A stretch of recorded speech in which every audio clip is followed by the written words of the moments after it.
warahmatullahi wabarakatuh. Saya Alfiah Muhani dari Olahraga Rekreasi ingin memaparkan paparan saya yang berjudul Analisis Aspek-aspek dalam Permainan Rakyat untuk Menemukan Karakter Anak Usia 6-12 tahun. Yang pertama, latar belakang masalah. Latar belakang di sini yaitu kurang minatnya permainan rakyat untuk menumbuhkan karakter anak pada usia 6-12 tahun. Yang kedua, metode penelitian. Di sini saya memakai metode ex post facto, yaitu merupakan salah satu dari berbagai jenis penelitian, baik penelitian bidang ilmu pengetahuan dalam maupun ilmu pengetahuan sosial. Ex post facto ini merupakan pengkajian yang cermat, teratur dan tekun mengenai suatu masalah. Istilah ex post facto menunjukkan bahwa perubahan variabel bebas itu terjadi.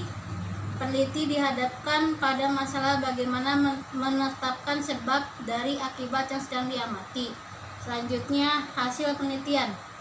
Sesudah saya mengambil penelitian, yaitu satu, permainan gerobak sodor. Ya, di permainan ini terdapat dua karakter, yaitu jujur dan sportif. Ini sangatlah bagus untuk anak usia 6-12 tahun. Kenapa? Karena anak usia 6-12 tahun diajarkan berperilaku jujur sejak dini, sehingga ketika dia mulai dewasa, ia sudah terbiasa dengan melakukan hal-hal seperti itu. Yang kedua, permainan benteng. Permainan benteng mengajarkan anak untuk bertoleransi dan disiplin. Ini juga bagus untuk anak usia 6-12 tahun, karena disiplin ini dimaksud supaya dia bisa menaati peraturan-peraturan atau perintah yang ada di suatu ruangan atau di sebuah sekolah atau di suatu perusahaan. Sedangkan bertoleransi itu menghargai pendapat orang lain dan tidak menjadikan dia egois dalam menyampaikan hal. Yang ketiga, permainan petak umpet. Ini mengajarkan anak untuk belajar mandiri dan kerja keras. Yang dimaksudkan untuk belajar mandiri yaitu anak tidak terbiasa mengandalkan orang lain ketika sedang mengerjakan tugas, atau anak tidak terbiasa mengandalkan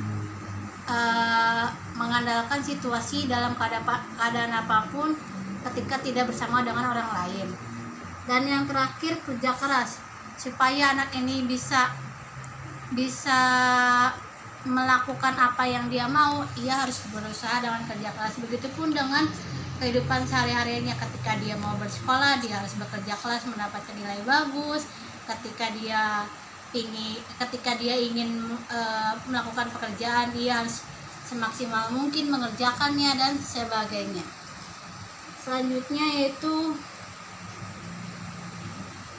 kesimpulan dari yang saya tangkap, yaitu sebagai generasi selanjutnya permainan rakyat seharusnya lebih dihidupkan lagi, karena permainan rakyat lebih menyenangkan dibanding permainan modern.